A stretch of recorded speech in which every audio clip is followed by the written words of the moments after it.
All right, hello, hello, hello. Good evening, good evening. I'm Good Sheila evening. Ray. I'm at from the Democrat and Chronicle. I am here with Jumani Smith, vocalist and trumpet player. Jumani, hello, and thank Hi. you. How you doing? I'm great. Thank you so much for having me tonight. Well, I appreciate you stopping by.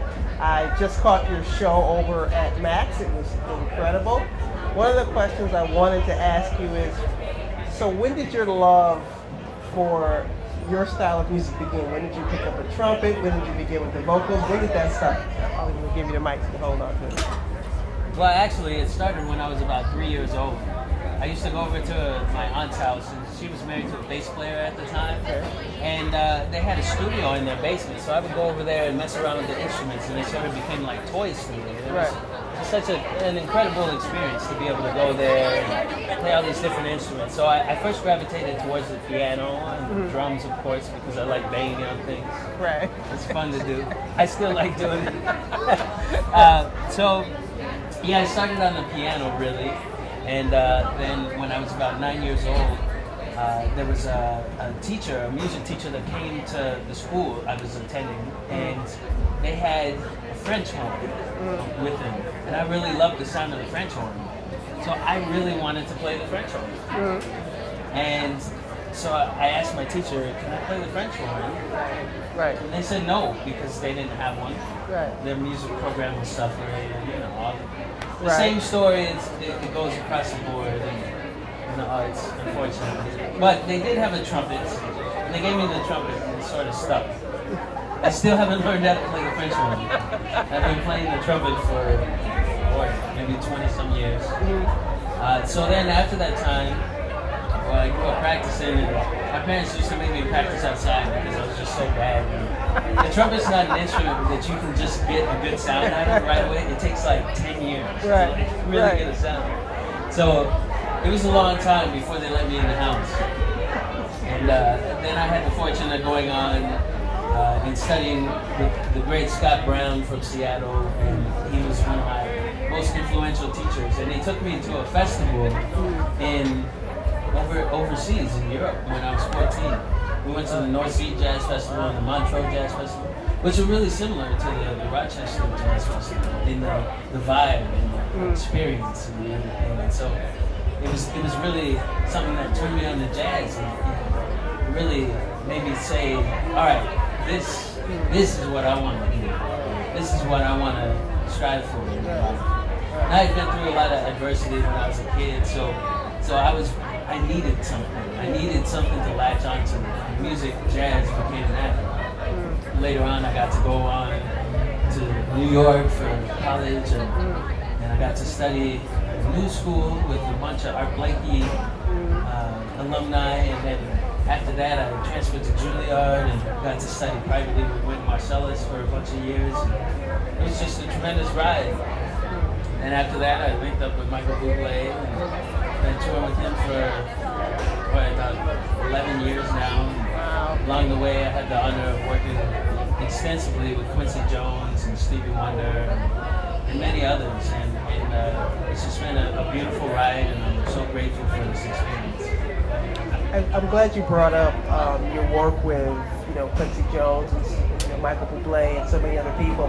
At your performance a few minutes ago, you did a song by Neo, if I'm not mistaken. How do you manage to blend jazz and R&B or jazz and pop? I mean, do they blend? Can you meld the two? You've managed to do it. Well, thank you very much. Thank you. I believe that they're one and the same in many regards, and I believe that much of pop music stems from jazz. I teach at a college in Connecticut, Western Connecticut State University, and there I run a vocal jazz history course. And in that jazz history course, it's interesting because in my first year of doing it, I learned a lot about the intersections between pop music and jazz, and lots of forms of music: blues, R&B, country, like old school country, which was essentially blues. Right. Or and pop music, they're all one and the same. The harmony and everything. It's just jazz. It takes you to another plane. Like it takes you further. And the type of knowledge that it takes to be able to understand jazz on a high level and to be able to perform it on a high level allows you to go into the pop world and write music that's really interesting and really deep harmonically. And I think that's part of the reason why Thriller is such a huge album. Right. Because Quincy Jones, he's a jazz musician and he has a deep knowledge of it, the music, the harmony and everything. Right. And he was able to take that knowledge and turn it into a pop record that had the nuances of the jazz record. Like it's an album where every time you listen to it, you hear something a little bit different. Right. And those types of elements are what makes jazz so incredible. Because there's so much food for thought. And on some levels, it's hard if it's not accessible to everybody. Because sometimes it can get so deep and interesting that it loses sight of the audience and what their perception is or what their ability to understand the music is. And so I feel like it's important to put things to latch onto, which is part of the reason that I perform songs like Let Me Love You by Neil. Because there's so much jazz that I can put into that song and it's still easily accessible. And so it takes you on a journey. You know, a good friend of mine, he used to always say, imagine that you have your dog that's kind of sick and he's on antibiotics, but he doesn't like taking his medicine.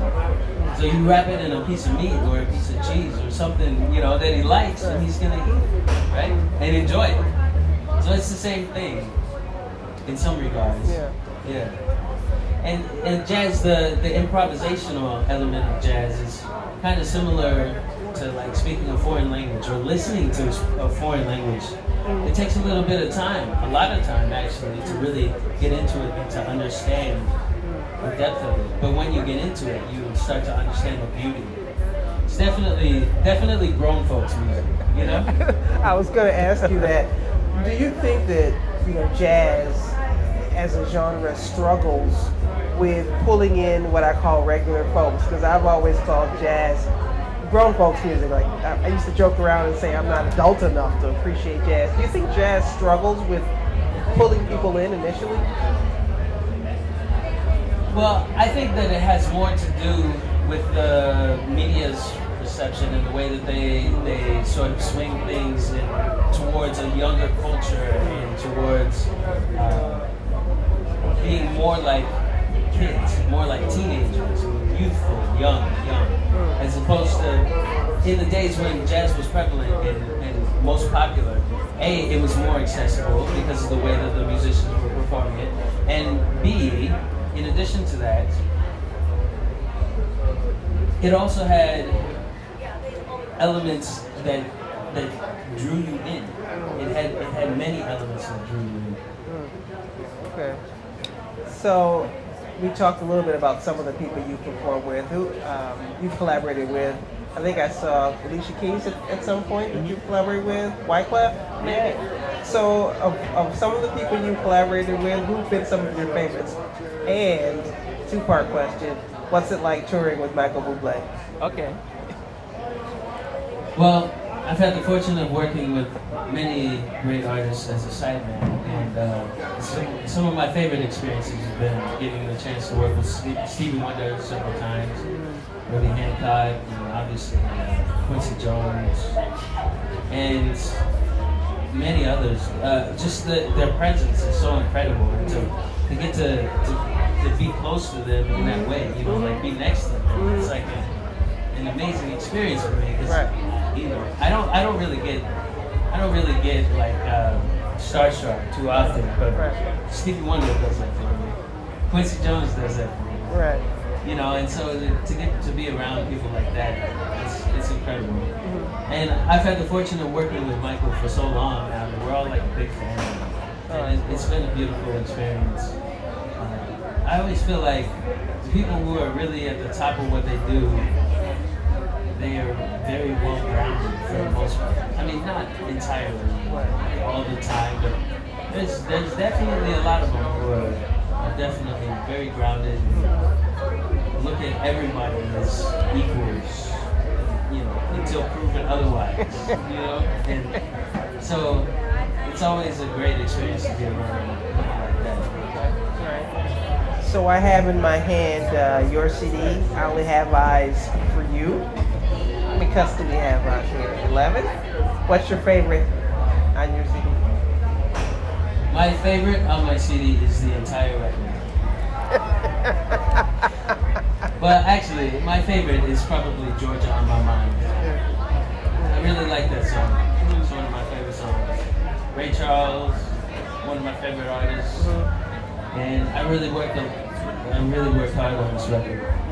It took me almost 5 years to put it together from start to finish. Recorded it all over the world with a tremendous amount of great musicians. It's a romantic record. I always say it's best to be enjoyed with a glass of wine and somebody that you care about. Okay. And it features Michael Bublé, it features Jackie Evenko, Naturally Seven, a vocal group from New York City. It also features Russell Malone, it features Wycliffe Gordon, and many other tremendous artists. So I'm very fortunate that I was able to put up this record. We have a full symphony orchestra on there, choir. I'm excited about it. Okay. And I'm looking forward to making a new one as well. Much of the material that you heard tonight is actually from my forthcoming record, which hopefully will be out by the end of the year. All right, nice.